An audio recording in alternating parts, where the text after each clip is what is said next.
Hello, welcome to the Everyday Outdoorsman, a podcast dedicated to the average, everyday outdoorsman and outdoorswoman. Whether you're a veteran hunter or fisherman, or somebody completely new to the outdoor world, there's something here for everybody.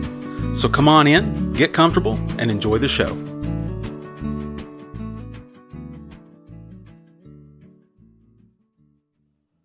Hello, everybody. We are back for another short.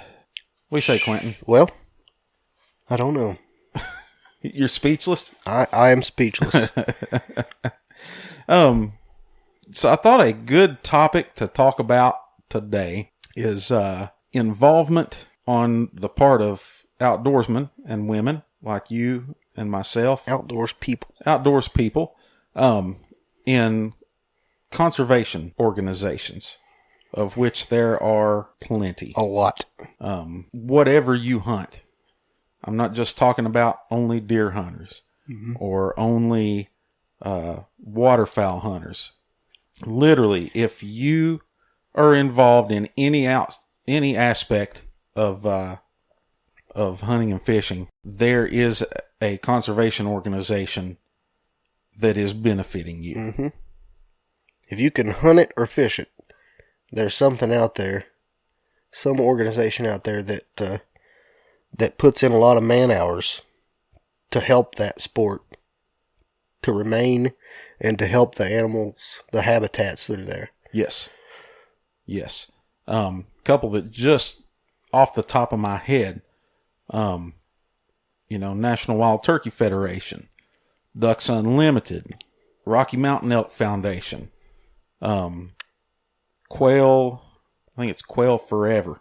Yeah.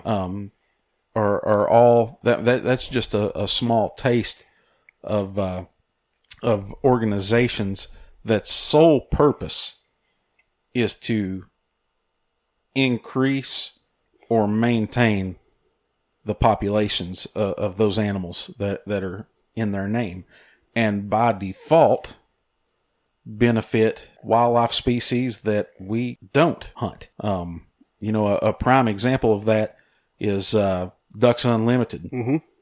Their wetland work. Yeah. It benefits waterfowl, certainly, but a lot of aquatic animals. Yeah, reptiles, amphibians, insects, small mammals, all benefit. Non-game birds. Yeah. They all benefit from the work that is being done specifically for ducks and geese. Mm-hmm. Well, I mean, as well as us, because of the water, water quality, the water quality, the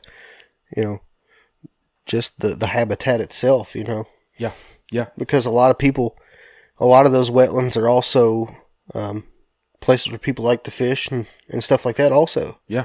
Or even where you get drinking water. Absolutely. In some cases. So, they are certainly a benefit.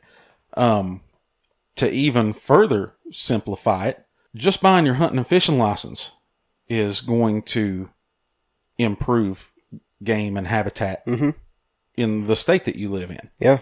The hunting and fishing license were really one of the real first conservation efforts.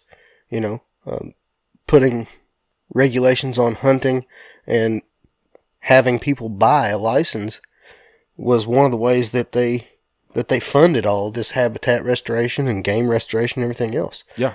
And still do. Yeah. When you buy a hunting license or a fishing license, a good portion of that money goes to the state Fish and Wildlife organization in your state, and they use that money for wildlife management areas, public hunting grounds, public fishing grounds, stocking.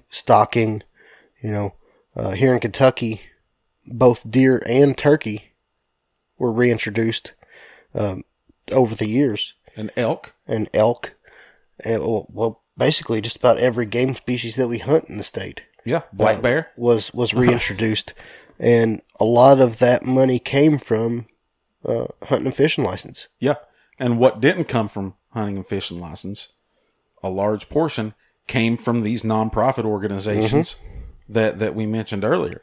The most recent here in Kentucky being our elk herd. Rocky Mountain Elk Foundation was heavily involved and spent a lot of money to bring elk back into our state after they'd been gone for over 100 years. Yeah. And, that's really cool, too, because, you and I, we grew up deer hunting and turkey hunting, and we knew that those species were reintroduced into the state, but we never saw it because they were here when we were born. Yeah. And they'll be here long after we're gone. But in our lifetime, you and I have seen going from absolutely no elk in the state of Kentucky, which historically were here, to having thousands.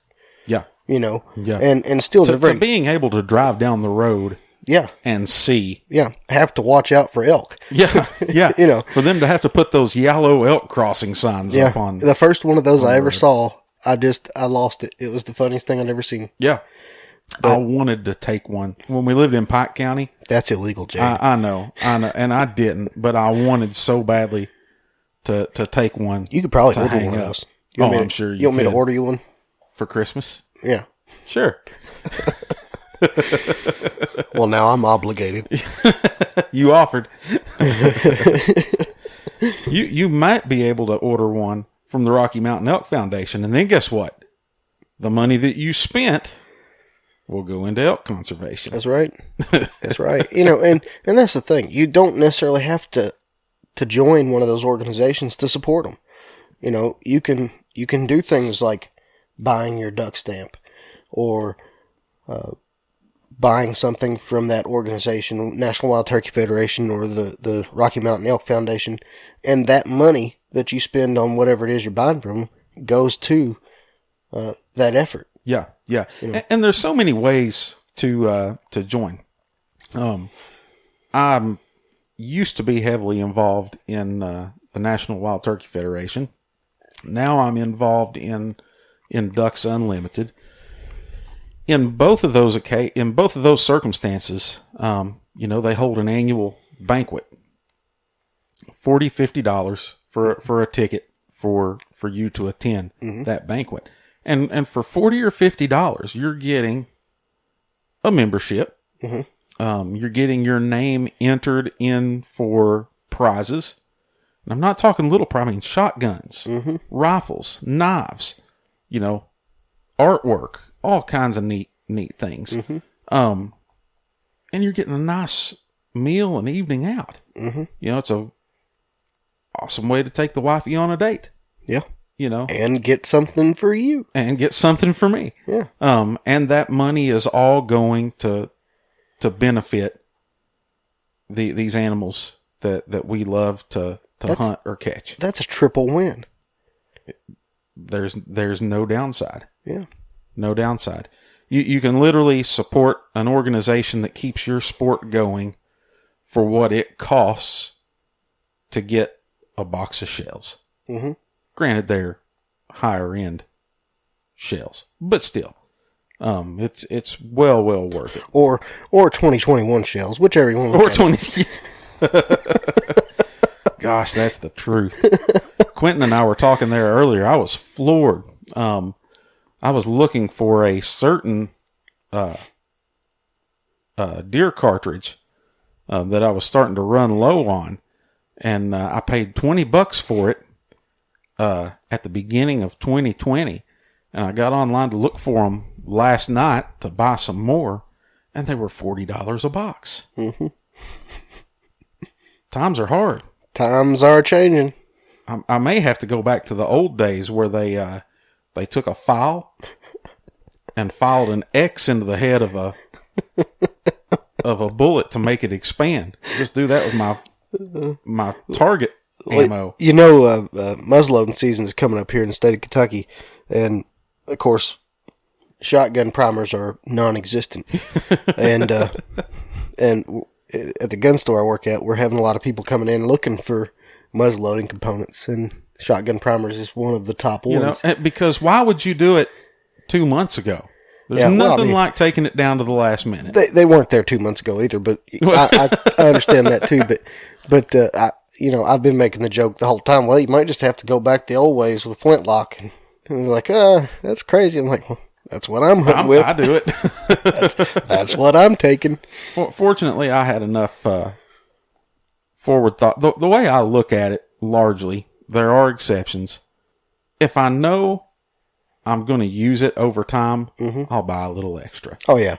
Yeah, I think, of course, Dad's had an inline for a while, and I've got an inline pistol that takes 209s. I think we've got 300 or 400. Yeah. And, we're not going to shoot that much. Yeah. You know, so. Yeah, I think I bought a pack of 150. Yeah. And I've gone through 12 in 2 years. Yeah. Just getting it. And that's just getting the gun. The guys that are looking for them, that are saying, I don't have any. I'm really wondering, what have you done with them all? Yeah. What have you been doing? Scaring the cat?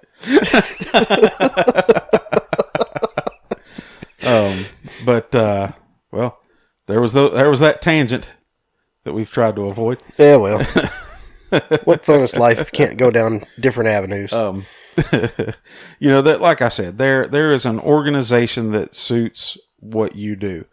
I'm going to make it even a little bit easier if you will go to my Facebook page.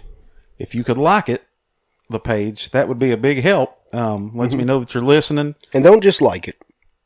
Share it also. Share it, yes, yeah. Yes. Share it with other folks. If you go there on the link to this podcast, or in that post, I'm going to make your life easier, and I'm going to include the links to all these organizations that I mentioned earlier. All you got to do is click on them, and you can sign up and join them. And most of them offer some pretty nice little perks for signing on. Yeah. I renewed just last week. I renewed my Ducks Unlimited membership, and for renewing it, they're sending me a free call. Yeah. So for the cost of the call that you're looking at, you could have a membership to an organization and have a new call and get a call that you were looking at to start with. Yeah, that's exactly right. And it may not be the exact call you were looking at, but doggone it, it's a new call. Exactly. I don't even have room on my lanyard for another call. Yeah. But get another lanyard. Yeah. And you know what? Ducks Unlimited may have those for sale in their little store. They may do it. Where there's a will, there's a way, Jade. There is. But yeah, I'll definitely be doing that. Also, one thing that I would like to mention is keep a lookout. We're going to get started on some giveaways, and that will be on my Facebook page as well. So you definitely are going to want to be following along there. So Quentin, any parting words before we wrap this up? Well, I guess the best thing that I could say is if you enjoy the outdoors in any way, you really couldn't enjoy that without the efforts of Fish and Wildlife or the many conservation organizations that exist. Yeah. To, maintain and preserve those outdoor activities, or those outdoor resources, rather. So it would be a really good idea to, at least in some way, try to support those. Definitely. Yeah, because they're all nonprofit organizations, and literally they spend a lot of money on work that directly impacts you in a positive way. Absolutely. And really, whether you hunt or fish or not, it can have a positive impact on that area that you enjoy. Yes. Yes, very much. So if you just like to hike, buying your duck stamp is going to help maintain and preserve the wetlands that you like to hike around. Yeah. So there's a lot of I know a lot of people that don't necessarily, they don't hunt waterfowl, but they're bird watchers. They spend a lot of time on national wildlife refuges. Those are ran in huge part by money from the federal duck stamps that they sell. And all of those, almost all of them that I'm aware of, if you have that federal duck stamp, will give you free admission to those refuges. Yeah. And the duck stamp, they commission an artist every year for that duck stamp. Yeah. Yeah. So, beautiful artwork. They're a work of art themselves. So you have something to post up on your refrigerator or put on your wall or whatever you like to do with it. Yeah. Yeah. So, all right, folks. Well, until next time, enjoy the rest of your week. Stay safe, and we'll see you along on the next episode. Thank you for joining us for this episode of The Everyday Outdoorsman. It's listeners like you that help keep this podcast going and keep it improving. Be sure to subscribe to our podcast and like us on Facebook to keep up with the latest episodes. And until next time, we'll see you later.